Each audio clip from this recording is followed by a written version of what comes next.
Good evening my dear students. मैं गौरव और ये वीडियो है क्लास नाइन्थ के लिए। क्लास नाइन्थ में मैंने लास्ट वीडियो डाला था टॉपिक मोशन के ऊपर, और उस मोशन में कुछ टॉपिक्स हमने डिस्कस कर लिए थे। उसके आगे के टॉपिक इस वीडियो में हम डिस्कस करेंगे। तो आज का जो फर्स्ट इम्पॉर्टेंट टॉपिक है दैट इज़ स्पीड, या हिंदी में जिसे चाल बोलते हैं। तो इसमें आपको कोई प्रॉब्लम नहीं होगी, आप हिंदी मीडियम से हैं या इंग्लिश मीडियम से, मैं दोनों वे में आपको डिस्क्राइब करूँगा। तो डेफिनेशन देख लेते हैं। Distance covered by an object at पर unit of time is called speed. यानी कि कोई भी ऑब्जेक्ट एक पर्टिकुलर टाइम में कितनी डिस्टेंस को ट्रैवल कर रहा है, यही उसकी स्पीड है। हिंदी में देख लीजिए, किसी वस्तु द्वारा एकांक समय में तय की गई दूरी को उस वस्तु की चाल कहते हैं। और इस स्पीड को आप क्लास एट्थ से ही मैथमेटिक्स में पढ़ते आए हैं। That speed is equal to distance upon time, या चाल बराबर दूरी बटे समय। तो हमको पता है अगर हम यूनिट निकालेंगे स्पीड की, तो unit of speed is equal to unit of distance upon unit of time. तो जो डिस्टेंस की यूनिट होती है वो मीटर होती है, और जो टाइम की यूनिट होती है वो सेकेंड होती है। That's why unit of speed is metre per second, या मीटर प्रति सेकेंड। एक और फॉर्मूला आता है एवरेज स्पीड का, यानी कि औसत चाल। तो total distance travelled upon total time taken is called its average speed. Average speed का मतलब क्या होता है समझ लीजिए, कि आप किन्हीं दो टाइम इंटरवल में दो अलग अलग स्पीड से चले, या दो से ज़्यादा टाइम इंटरवल हो गए और उनमें आपकी स्पीड अलग अलग हुई। तो आपसे अगर पूछ ले कि आपकी टोटल एवरेज स्पीड क्या थी, तो हम दो, या जितनी भी दो से ज़्यादा तीन या चार कंडीशन है, उन सब की टोटल स्पीड को ऐड कर लेते हैं और अपॉन में टोटल टाइम से डिवाइड कर लेते हैं, हमें अपनी एवरेज स्पीड मिल जाती है। इसको एक एग्जांपल से हम लोग सॉर्ट आउट करेंगे। पहला क्वेश्चन है, a boy walks 60 metre in 4 second and another 16 metre in 2 second, what is the average speed of the boy. यानी एक लड़का पहली 16 मीटर की दूरी 4 सेकेंड में तथा अगली 16 मीटर की दूरी 2 सेकेंड में तय करता है, उसकी औसत चाल क्या होगी। तो हमने फॉर्मूला अभी पढ़ा था, average speed is equal to total distance upon total time. तो हमारी जो टोटल डिस्टेंस यानी कि कुल दूरी कितनी है, तो पहली बार भी 16 मीटर चला है, नेक्स्ट टाइम भी 16 मीटर चला है, यानी 16 + 16 अपॉन में हम टोटल टाइम रख दें। तो पहली बार में उसने टाइम लिया था 4 सेकेंड का, और दूसरी बार में उसने टाइम लिया है 2 सेकेंड का।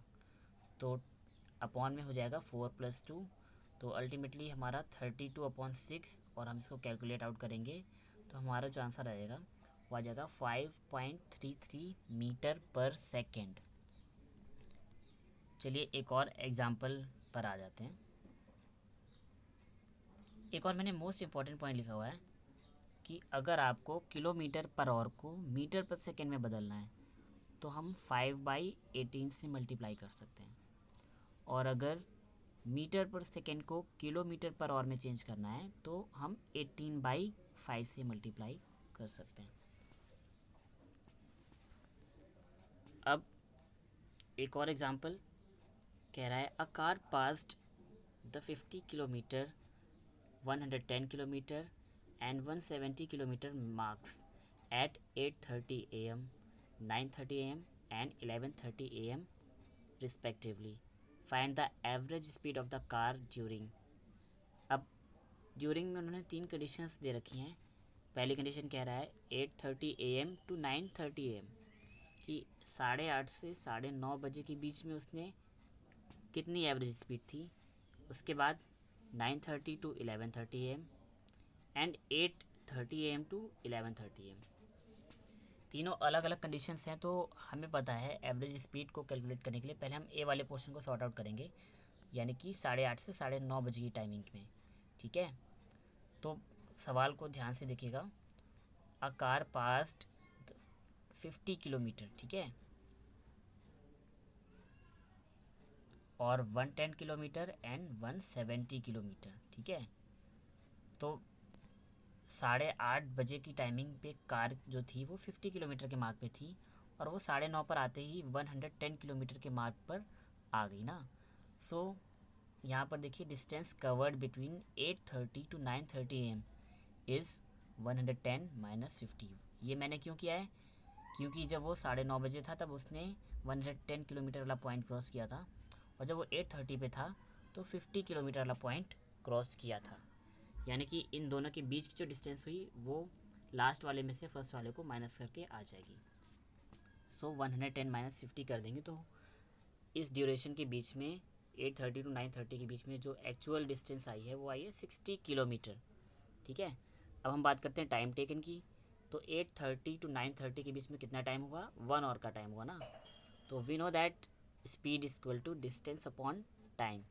डिस्टेंस हमारी 60 किलोमीटर, टाइम हमारा 1 आवर, तो 60 को 1 से डिवाइड कर देंगे तो हमारे पास जो स्पीड आएगी वो आएगी 60 किलोमीटर पर आवर। हमारी जो सेकेंड कंडीशन कह रहा था कि जो टाइम है 9:30 टू 11:30 के बीच में क्या स्पीड रहेगी। तो क्वेश्चन में फिर से आ जाएं, जब वो 9:30 पे था तब उसने 110 किलोमीटर वाला पॉइंट क्रॉस किया था, और जब वो 11:30 पर आया तब उसने 170 किलोमीटर वाला पॉइंट क्रॉस कर लिया। तो इस बार हम डिस्टेंस कवर करने के लिए 170 में से 110 को माइनस करेंगे। तो distance covered by between 9:30 to 11:30 AM is 170 minus 110 is equal to 60 kilometre. ठीक है, मैंने किलोमीटर पर आवर लिख गया है, इसको आप करेक्ट कर लीजिएगा, केवल 60 किलोमीटर होगा। और टाइम टेकन की बात की जाए तो 11:30 में से 9:30 को माइनस कर देंगे तो एक्चुअल में जो टाइम टेकन हुआ वो 2 आवर्स का हुआ, यानी कि 9:30 से 11:30 2 घंटे का टाइम हुआ वहाँ पर। तो जो हम V2 यानी कि सेकंड कंडीशन में, बी कंडीशन में जो वेलोसिटी निकालेंगे तो डिस्टेंस अपॉन टाइम, डिस्टेंस तो हमारी 60 किलोमीटर हो गई, बट इस बार जो टाइम था वो 2 और था। ठीक है, तो 60 को 2 से डिवाइड करेंगे तो हमारा जो आंसर आ जाएगा 30 किलोमीटर पर आवर आ जाएगा। थर्ड पॉइंट में जो हमसे क्वेश्चन पूछ रहा है 8:30 AM टू 11:30 AM के बीच में उसकी एवरेज स्पीड क्या होगी। अब फिर से क्वेश्चन पे आइए। 8:30 AM पे उसने 50 किलोमीटर वाला मार्क क्रॉस किया था, और 11:30 पर पहुंचते हुए उसने 170 किलोमीटर वाला मार्क क्रॉस किया था। ठीक है, तो इस बार हम 170 माइनस 50 किलोमीटर कर देंगे अपना डिस्टेंस निकालने के लिए। तो distance covered between 8:30 to 11:30 AM is 170 minus 50। So actual distance is 120 kilometers which is traveled between 8:30 to 11:30 AM, यानी कि 8:30 से 11:30 बजे के बीच में उसने 120 किलोमीटर की डिस्टेंस को ट्रैवल किया। टाइम टेकन, तो टाइम की बात की जाए तो मैं 11:30 में से 8:30 की टाइमिंग को लेस कर दूंगा। So now we have 3 hours left, यानी कि 120 किलोमीटर डिस्टेंस को कवर करने के लिए 3 घंटे का टाइम लग रहा है। देन वेलोसिटी निकालेंगे, V3 is equal to distance upon time, distance हमारी आ गई है 120 किलोमीटर्स, और जो टाइम है वो 3 आवर्स। तो एग्जैक्टली हम 120 को 3 से डिवाइड करेंगे। Now we have the V3 is equal to 40 kilometre per hour, यानी कि तीसरी कंडीशन में हमारी जो स्पीड आएगी, जो चाल आएगी वो आएगी 40 किलोमीटर प्रति घंटा। आई होप आप लोगों को ये क्वेश्चन समझ में आ रहे होंगे। अब मैंने चाल बता दी, अब जो नेक्स्ट डेफिनेशन है आपकी वेलोसिटी यानी कि वेग। डिफरेंस बहुत माइनर सा होता है वेलोसिटी और स्पीड में, उसको आप देख लीजिएगा। It is the distance covered by an object in a specified direction at पर यूनिट ऑफ टाइम। जब मैंने आपको स्पीड बताई थी तो मैंने बोला था distance covered by an object per unit of time, but जब हम वेलोसिटी की बात करेंगे तो we included direction in it, क्योंकि डायरेक्शन जब आ जाती है, क्योंकि वेलोसिटी जो हमारी है वो एक वेक्टर क्वांटिटी है, एक सदिश राशि है जहाँ पे दिशा और परिमाण यानी कि मैग्नीट्यूड और डायरेक्शन दोनों ही होंगे। ठीक है, तो it is a distance covered by an object in a specified direction at पर यूनिट ऑफ टाइम, कि एक पर्टिकुलर डायरेक्शन में एक पर्टिकुलर टाइम में हमने कितनी डिस्टेंस को कवर किया है वो हमारी वेलोसिटी है। या हिंदी में देख लेते हैं, किसी वस्तु द्वारा एकांक समय में किसी निश्चित दिशा में तय की गई दूरी वेग कहलाती है। ठीक है, जैसे हम हिंदी में पढ़ रहे थे तो एकांक समय में तय की गई दूरी को हमने चाल बोल दिया था, लेकिन एकांक समय में किसी निश्चित दिशा में तय की गई दूरी उसको हम वेग बोलेंगे। तो वेलोसिटी का फॉर्मूला होता है velocity equal to displacement upon time taken, ठीक है। यानी कि वेग बराबर विस्थापन बटे समय। जब चाल की बात करते हैं तो हम दूरी बटे समय बोलते हैं, और जब वेग की बात करते हैं तो विस्थापन यानी कि डिस्प्लेसमेंट बटे समय।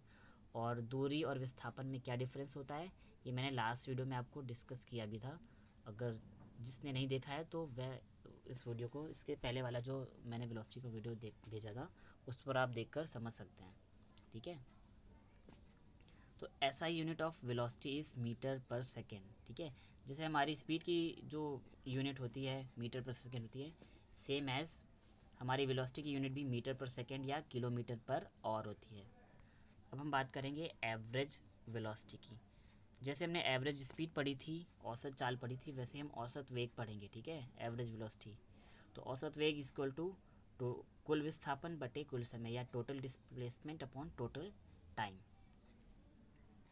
आपका एक और मोस्ट इम्पॉर्टेंट टॉपिक है एक्सीलरेशन या त्वरण। ये मोशन का बहुत इंपॉर्टेंट टॉपिक है क्योंकि इस डेफिनेशन को आगे कई चैप्टर्स में आप कंटिन्यूसली यूज़ करेंगे, ठीक है। तो what is the definition of acceleration? Let us have a look. The rate of change of velocity with time is called acceleration. यानी किसी वस्तु के वेग परिवर्तन की दर को ही उस वस्तु का त्वरण कहते हैं। यानी एक पर्टिकुलर टाइम में किसी भी ऑब्जेक्ट की स्पीड कितनी चेंज हुई है। सपोज़ आप अभी 10 किलोमीटर पर आवर की स्पीड से चले थे और कुछ टाइम बाद आप 20 किलोमीटर पर आवर की स्पीड से चल रहे हैं, तो आपकी स्पीड में चेंजमेंट हुआ ना 10 किलोमीटर पर आवर का। तो ये चेंजमेंट ही आपका एक्सीलरेशन है कि आपने अपनी स्पीड को इतने लेवल से इतने लेवल तक एक्सीलरेट कर दिया। वहीं अगर जब स्पीड कम हो जाती है तब हम एक टर्म यूज़ करते हैं एक्सीलरेशन की जगह पर नेगेटिव एक्सीलरेशन, यानी कि ऋणात्मक त्वरण, या फिर उसे हम रिटार्डेशन या मंदन भी बोलते हैं। तो किसी वस्तु के वेग परिवर्तन की दर ही उस वस्तु का त्वरण कहलाती है। If the velocity is decreasing the acceleration is negative called retardation. मैंने इस बात को यहीं पे क्लियर कर दिया कि अगर हमारा जो वेग है, वेलोसिटी है, वो घट रही है, कम हो रही है, तो हमारा जो एक्सीलरेशन है, त्वरण है, उसको हम नेगेटिव एक्सीलरेशन यानी कि ऋणात्मक त्वरण या रिटार्डेशन, जैसे हिंदी में मंदन बोलते हैं, ठीक है। यानी कि जब स्पीड घटेगी तो उसको हम रिटार्डेशन या नेगेटिव एक्सीलरेशन बोलेंगे, यानी कि ऋणात्मक त्वरण या मंदन। अब हमारा जो एक्सीलरेशन होता है it is a vector quantity. ये एक सदिश राशि है, इसमें दिशा और परिमाण दोनों होते हैं। It also have both direction as well as magnitude. और इसका जो फॉर्मूला होता है acceleration A equal to V minus U upon T, where u is equal to initial velocity, v is equal to final velocity and t is equal to time taken। यानी कि अगर हिंदी में बताएं तो इनिशियल वेलोसिटी का मतलब होता है प्रारंभिक वेग, यानी कि जिस स्पीड से हमारे ऑब्जेक्ट ने चलना स्टार्ट किया था। और v यानी कि हमारी फाइनल वेलोसिटी, यानी कि हम स्पीड बढ़ाने के बाद किस लेवल तक पहुंच गए, हमारी जो लास्ट स्पीड क्या थी, अंतिम वेग हमारा क्या था, वो हमारी फाइनल वेलोसिटी हो गई। और टी यानी कि यू से वी तक आने में हमने जो टाइम लिया वो हमारा टाइम इंटरवल टी है, ठीक है। तो basically acceleration is equal to change in velocity upon time, यानी त्वरण बराबर वेग परिवर्तन बटे समय। और बात करें अगर यूनिट ऑफ एक्सीलरेशन की, जो त्वरण की जो यूनिट होती है वो unit of velocity upon unit of time. तो हमें पता है यूनिट ऑफ वेलोसिटी होती है मीटर पर सेकेंड, अपॉन में यूनिट ऑफ टाइम की बात करें तो सेकंड होता है। तो सेकंड यहाँ पे 2 बार यूज़ हो रहा है, तो बेसिकली जो हमारी, जब हम इसे सॉर्ट आउट करते हैं तो एक्सीलरेशन की जो यूनिट आ जाती है, ये जो सेकंड है ये अपॉन में ऊपर चला जाएगा, तो सेकंड और सेकंड का मल्टीप्लाई होकर सेकंड स्क्वायर हो जाएगा। तो एक्सीलरेशन की यूनिट यानी कि जो त्वरण की यूनिट होती है वो मीटर पर सेकेंड स्क्वायर होती है। तो आज की वीडियो में इतना ही। नेक्स्ट में इस एक्सीलरेशन से रिलेटेड कुछ न्यूमेरिकल्स भी मैं आपको बताऊँगा ताकि आपको एक्सीलरेशन बहुत अच्छे से क्लियर हो जाए। Thank you students, have a nice day.